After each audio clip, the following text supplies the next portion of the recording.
me the floor. I join with my colleagues on this side of the House to support Budget 2024. This budget comes after the emergency budget of 2020 and the 2021 and 2022 budgets to rebalance Guyana and set the foundation for its transformation steadfastly and carefully, step by step, for the sustainable transformation of our nation, and of course, the 2023 budget of improving lives today, building prosperity for tomorrow. 2024 budget, staying the course, building prosperity for all, is visionary and speaks to a future that brings hope, pride, and dignity for all of us Guyanese, even the opposition who hasn't recognized it as yet. Mr. Speaker, I've been through a lot of the budgets in this House. I think I've reached 34 so far, 34 budgets.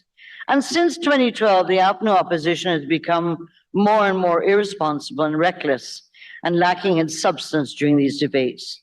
There was no difference even when they were in government, unfortunately. Mr. Speaker, we dare say that the listening public have been subjected to the vitriol of the APNU AFC MPs, who appear to be living and nurtured in a bubble of intellectual opportunism and naysay, and may I say, and in some cases, sheer intellectual bankruptcy.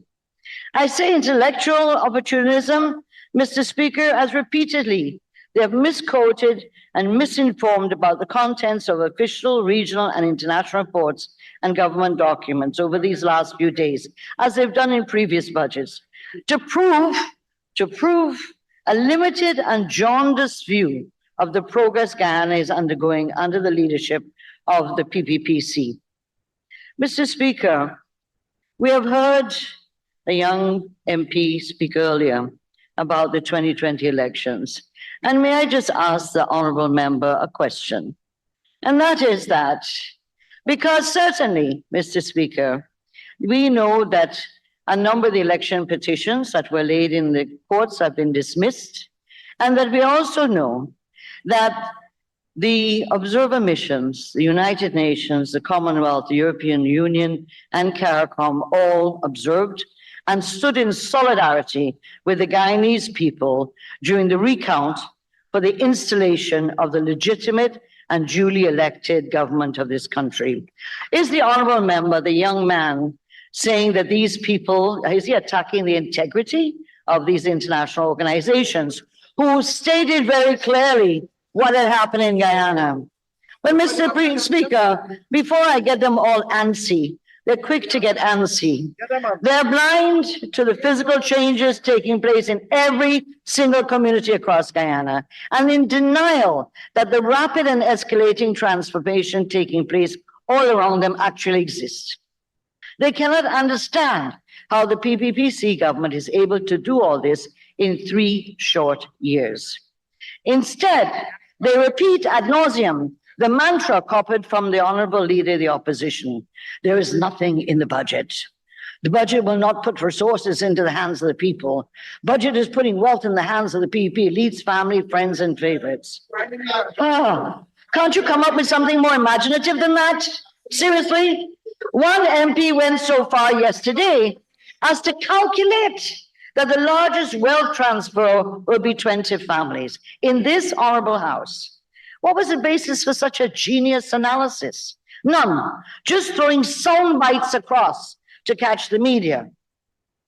Mr. Speaker, I use the phrase intellectual bankruptcy because how does one explain when those on the opposite side cannot imagine a Guyana that is on the move and transformed to a modern model nation with a low carbon diversified economy, with transportation links across this nation, a new city, Deepwater Harbor, and of course a new Demerara Harbor Bridge, which I will get returned to later in my speech, the Quarantine Bridge, where our people can live in new housing schemes and peri-urban and urban centers with schools, health centers, hospitals, police and fire stations, where we can produce food so everyone can have a healthy diet, where our children and grandchildren can achieve their dreams, and where no one is left behind, and we care for the elderly and disabled under one Guyana.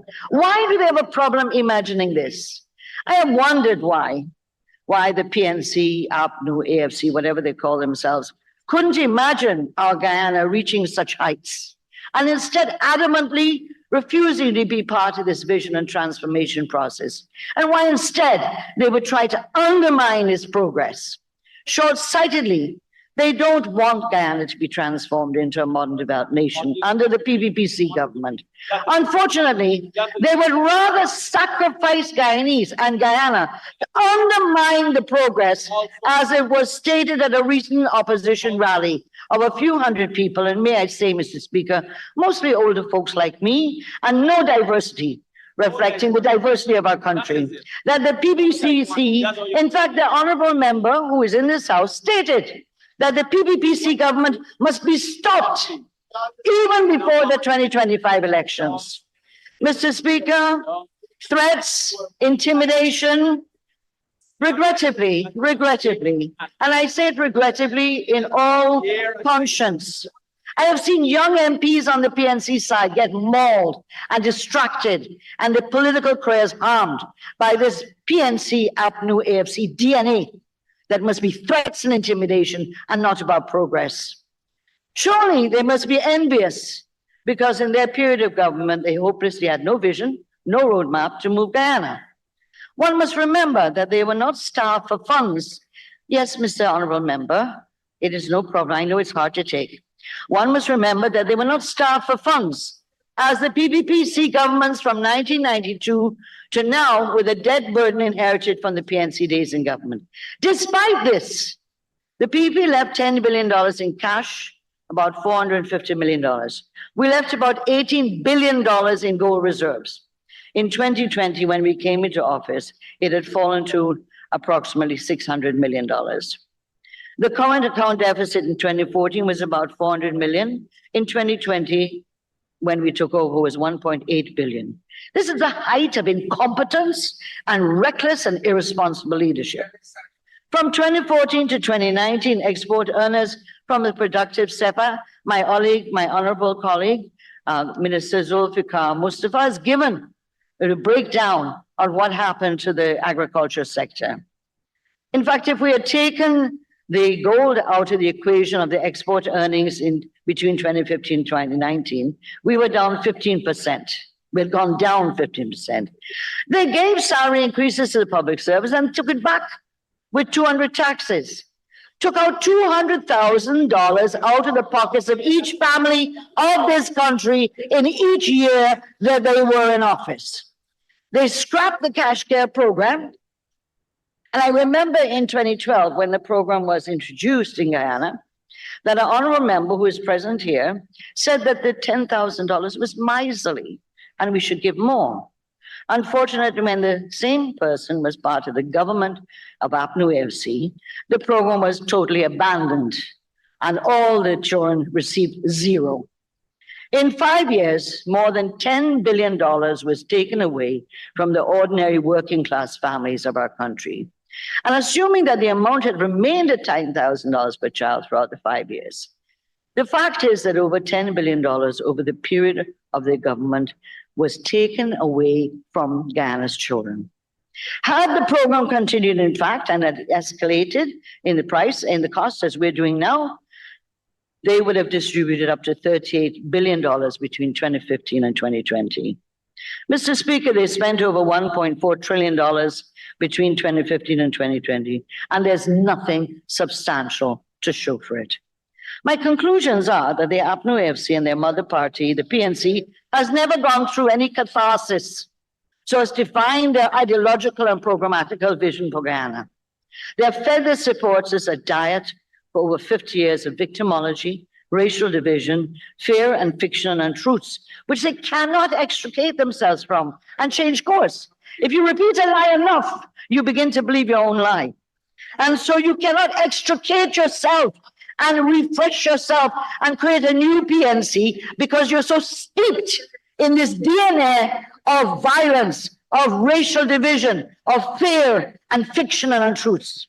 In fact, Mr. Speaker, they have descended to such depths that the more the Guyanese people want progress, and the more the people respond to the government's programs, housing, gold, grow, win, part-time jobs, small business grants, black belly, sheep and roosters, they go into a tailspin, not knowing what to do except to pull out the one card left in the pack. Division, innuendos about race, and now a new soundbites, the new soundbites of 2024. Contractor capitalist class and PPPC friends, families, favorites, and flatters. They ignore the fact that they're becoming more and more isolated and out of tune with the people and where the people want to see Guyana become. They are going to be, they continue on this path and they're convinced that they're right. They will end up in the dustbin of political parties.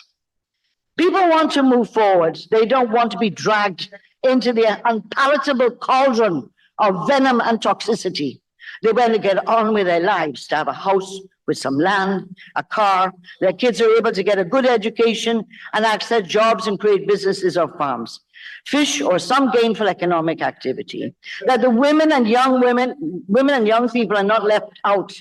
Over 60% of the gold scholarships are women. 44% of the household recipients are female. Same with small businesses.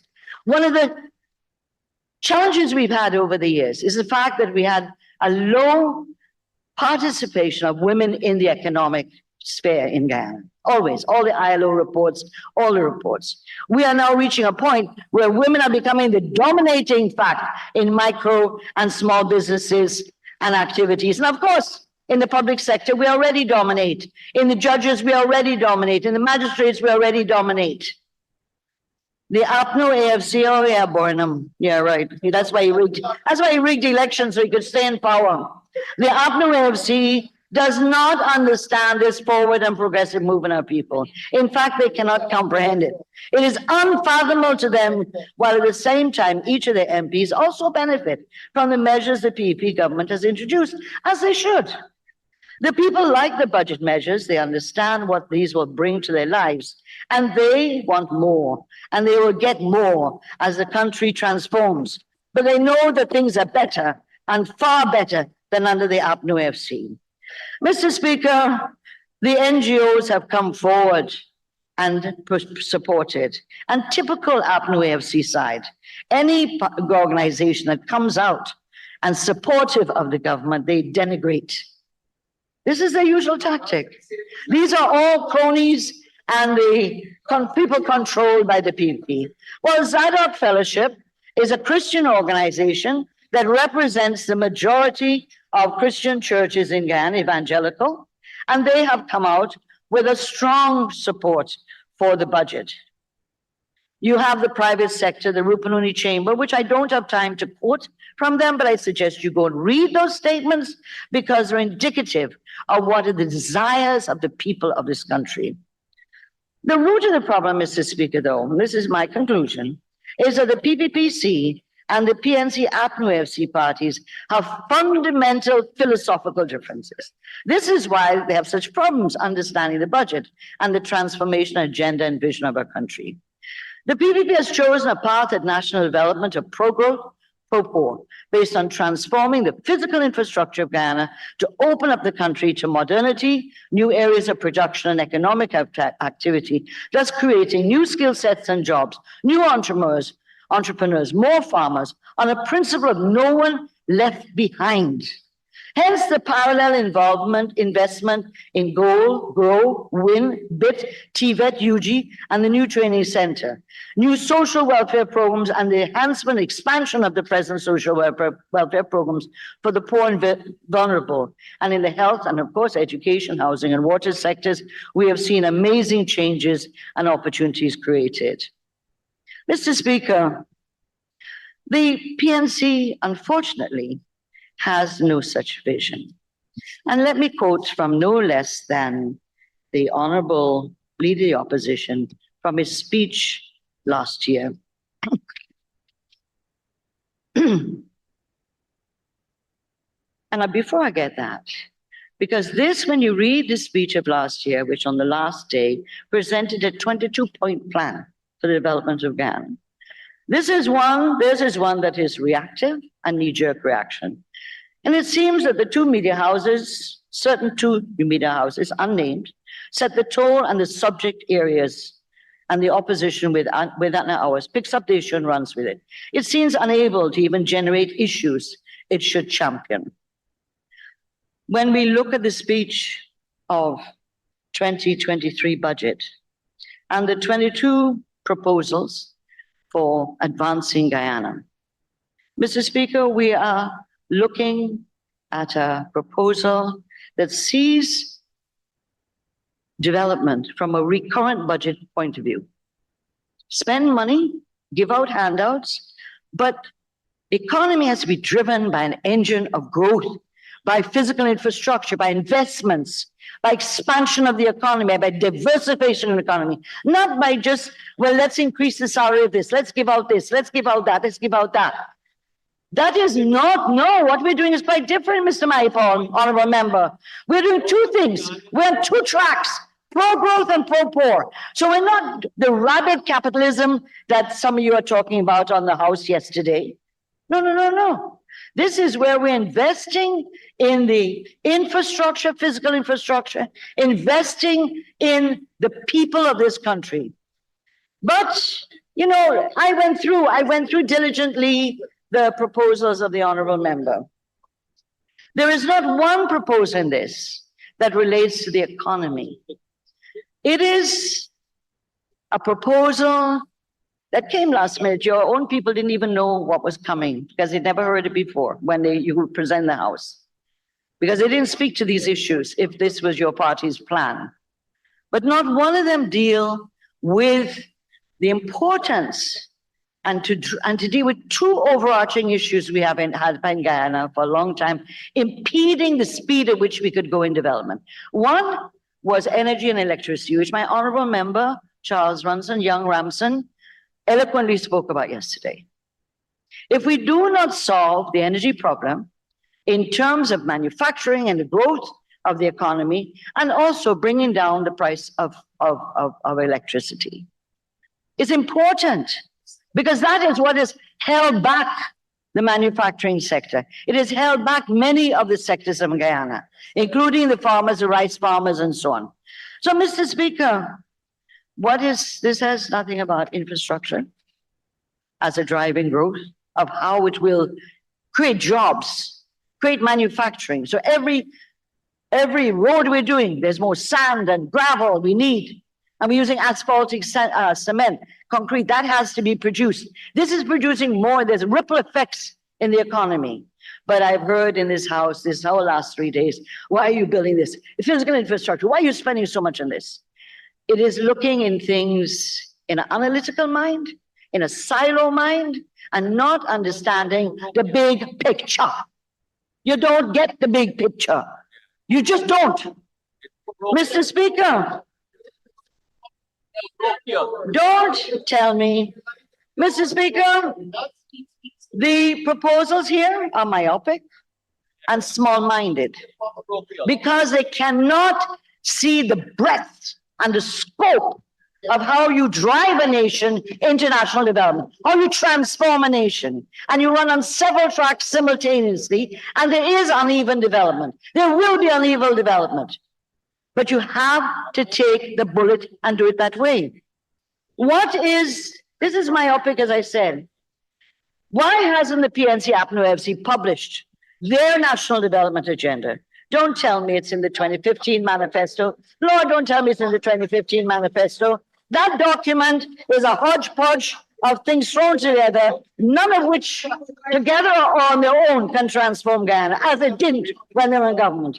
And as I said, most of them were not even implemented. In actual fact, there isn't one, as I said, looks at recurrent budget, monetary hands out, which cannot bring sustainable development. Mr. Speaker, the PNC has lost their lodestar. You know what a lodestar is? You've lost it. Google it. You lost it a long time ago. They are rudderless with no compass. They're just jumping from one issue to another without having a comprehensive picture. Mr. Speaker, the people of this country judge a government by its track record. The electorate does it all the time. And that is the challenge for the governing party and the opposition parties. And it shows in 2020 that the people of Guyana chose to not vote for the 𝐴FC and put them back in government. They'd had enough of the 200 taxation, which took money out of people's hands. Even the Dre card man had to pay increase in license fees. Mr. Speaker, it was a period that we never want to return to again. The people of this country never want to go through that again. You talk about cost of living and all these things. 30,000 people lost their jobs when you were in government. What did you do for them? What assistance did you give them? Not a thing. Mr. Speaker, the ILO report, study that has been done on the impact, the social and economic impact of the closure of the sugar estates done by the ILO, published in 2021, gives you a picture of how devastating this one act by the government was, not only on the sugar workers, but on entire communities and on the country. As 𝐁𝐔𝐃𝐆𝐄 at that time was paying and supporting all the drainage and irrigation in a country that is flood prone. Highly irresponsible, even though they were warned in their own commission inquiry that closure of estates would have catastrophic impact. They didn't listen because they know everything. Mr. Speaker, a lot of accusations have been made in this House. Unsubstantiated, of course. Unsubstantiated.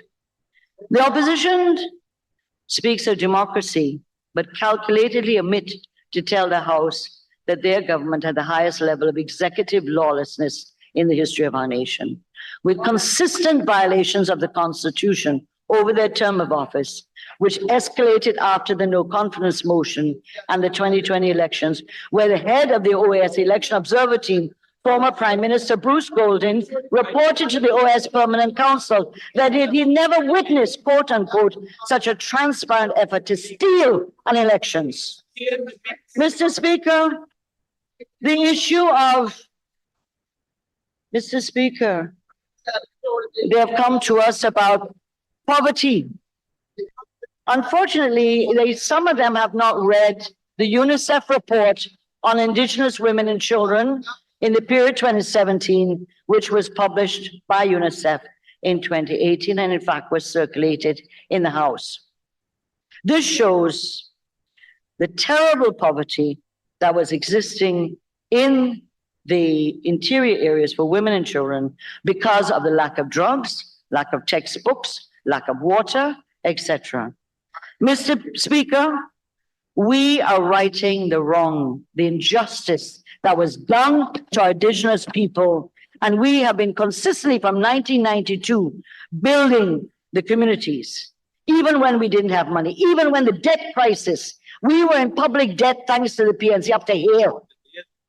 But Mr. Speaker, go visit the Amerindian communities now. Each has a health center, each has a school. In Amerindian communities have ATVs and solar panels. And to go back to the energy issue, the solar panel project, which started in 2012, which gave out approximately, if my figures are right, 13,000 household solar panels, which was still standing up to 2020. What was the view of it? This was to bring electricity to communities so that children could study.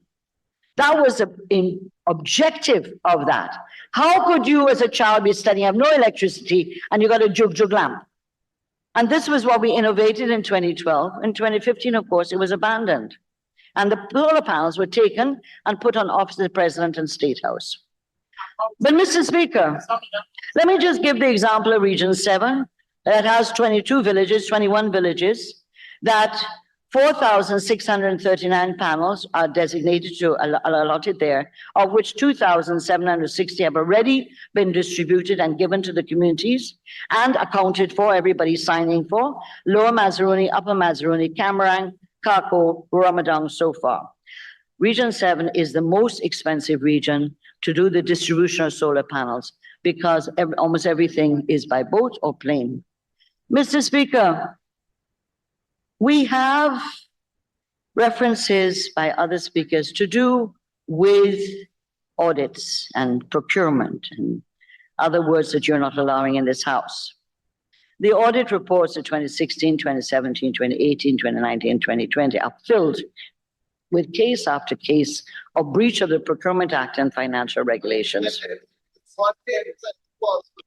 The PPC report, a public document on the new Demahar Bridge in 2018, exposed the collusion of a minister and a cabinet to cancel a tender with over 20 foreign local companies and to give the contract to a company that never bid, and continued for a year after the PPC report to pay that company over $100 million planned nicely through the Demahar Harbour Bridge.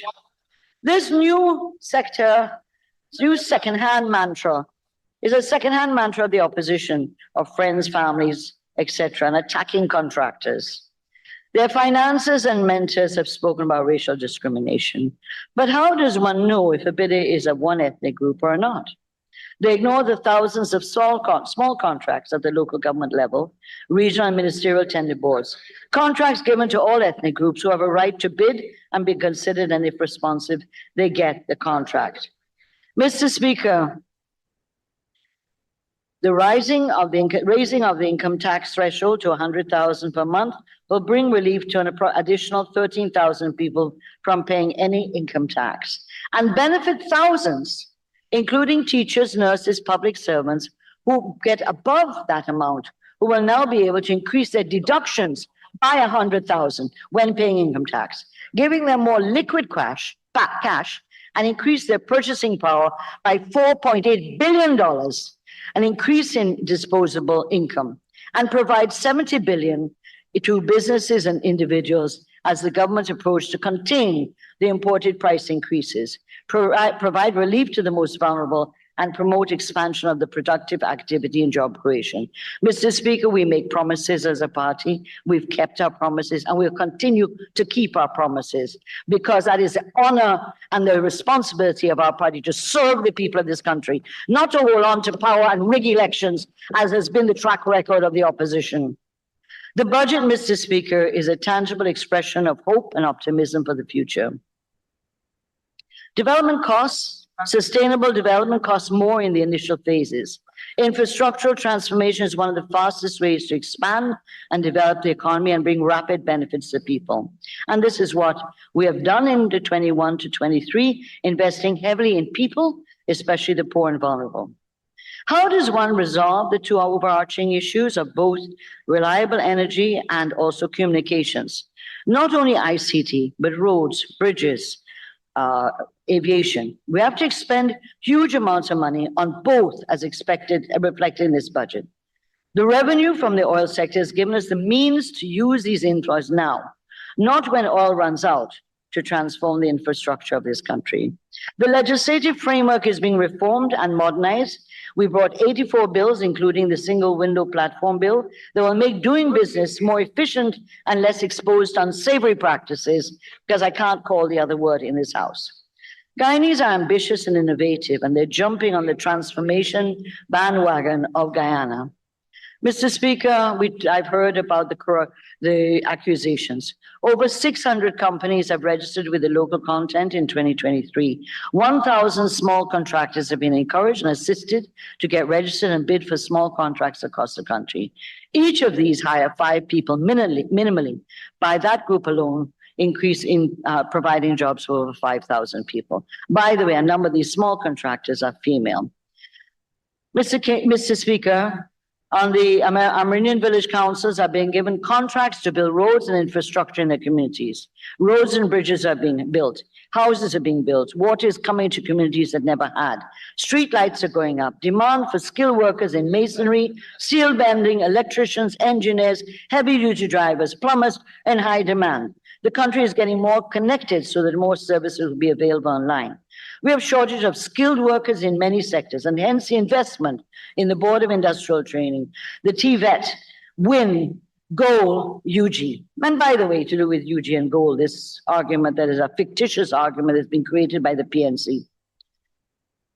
If UG graduates 5,000 graduates every year, which I don't think they do, the GOAL in 3 years has reached 21,000 people in 3 years who are doing certificate, diploma, degrees, master's, PhD. UG is doing 5,000 per year on average. That's 15,000. 15,000 plus 21,000 is 36,000 people in this country have had access to higher education and post-secondary school education. And isn't that something we should be proud about? And isn't that an intervention to reduce poverty? To give people a chance who could not afford, can't come to town to go to the university. One of the problems of the university is access. And therefore, the online feature is a modern innovation to bring people into the modern era and to be able to educate themselves. And again, we point out and repeat that the majority of takers in these programs, particularly gold, are females. Honorable Minister, for this program, you will need an extension. Yeah, someone gonna give me?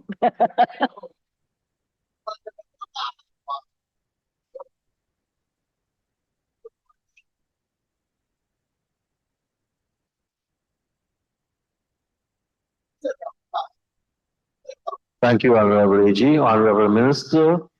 Thank you, Mr. Speaker. We're playing catch up after all these years, and we shall not slow down until we transform this economy and the people of this country are to live at a high standard of living. Mr. Speaker, this is the golden era of Guyana. After 68 years of independence, we are finally showing our people and the world what Guyana is and what Guyana can become. The people know you, on the other side, better than you know yourself. They know you. They get you. They got you on their radar. They know you. Hot air, promises, sound bites, and irresponsible behavior. As I said, I have always trusted the wisdom of the Guyanese people, and I will continue to do that until the day I die. Mr. Speaker, this is a visible, accessible government to all Guyanese. And my colleagues who spoke before me talked about the community meetings, where people put up their requests, put up what they need to get themselves better in life, whether it is equipment, whether it is support for families or the very poor in the communities. Mr. Speaker, the programs are there to empower people, empower youth, women, men in our societies, to empower all of our people to be able to take the rightful place and a dignified place in our country.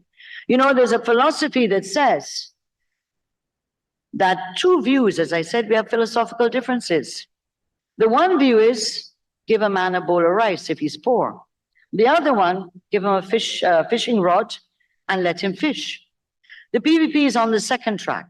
Give the people the power to choose and to improve. Mr. Speaker, the IMF Article 4 reports, which are public available, and you can look at it, as are the mid-year review that we produce in this parliament, which gives you facts. Go back to the facts, not calculations of some people in their imaginations. But the IMF Article 4, over the last 3 years, has complemented and produced reports that support the position of this government in what it is doing and its program of activities, including physical infrastructure. In the terms of commenting on the young member who was before me, he made a comment about Belladrum, about youth and discrimination. Why, I asked the honorable member a question. Why, when the government went to develop a youth program in Belladrum, he locked the Belladrum Community Center, and it has remained locked since then. Why? If you're so hot on youth, why would you prevent a youth program coming to Belladrum? I know Belladrum, you don't. Mr. Speaker, the center is still locked up, denying the community and the youth using the center for any other purpose. Mr. Speaker, there have been accusations here about discrimination in distribution of the programs we have for the poor and vulnerable. Mr. Speaker, I call on the opposition. If there is anybody who was left out of the COVID-19 allowances and the one-off pensions for the pensioners, or for all the other programs we did, bring the names, let's fix it. No, but you don't want to fix nothing. You want to have this mantra you can call discrimination. You are not interested in fixing nothing. You're not interested in representing the people who you say were discriminated against, who did not receive these things. But Mr. Speaker, you cannot, Mr. Speaker, the programs of this country, of the initiatives of the President, Men on Mission, President's Youth Advisory Council, efforts and initiatives to involve people in addressing social issues. And so, Mr. Speaker, we are in a good footing. You can't, on the opposition, mouth inclusivity, but say inclusivity on your terms only. That's what it is. You want to be part of the border issue, but it's on your terms. You're invited to go to Argyle Declaration, the meeting, you refuse. You have meetings, you don't know, Mr. Duncan, be quiet. You have no idea what goes on. That is not, Mr. Speaker, the opposition must come good. Come with an open hand. The fact that they're told not to shake the hands with the ministers is a level of, I don't want to say stupidity, but maybe it is. If you don't want to shake the president, you don't want to shake the minister's hands, this is a level of asininity. And I don't know if asininity is an unparliamentary word. Mr. Speaker,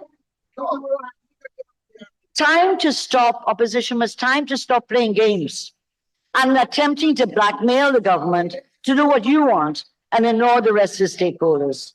The stakeholders of this country, private sector, labor, religious, Amerindian, women, youth, all have a role to play. And if you're not representing, we are doing it all the time. So, Mr. Speaker, I wish to support the budget and to support my government and my president in bringing this budget, which will expedite, speed up the process, which is already going fast, of transforming our nation and improving the quality of life of all Guyanese. Thank you very much. Thank you very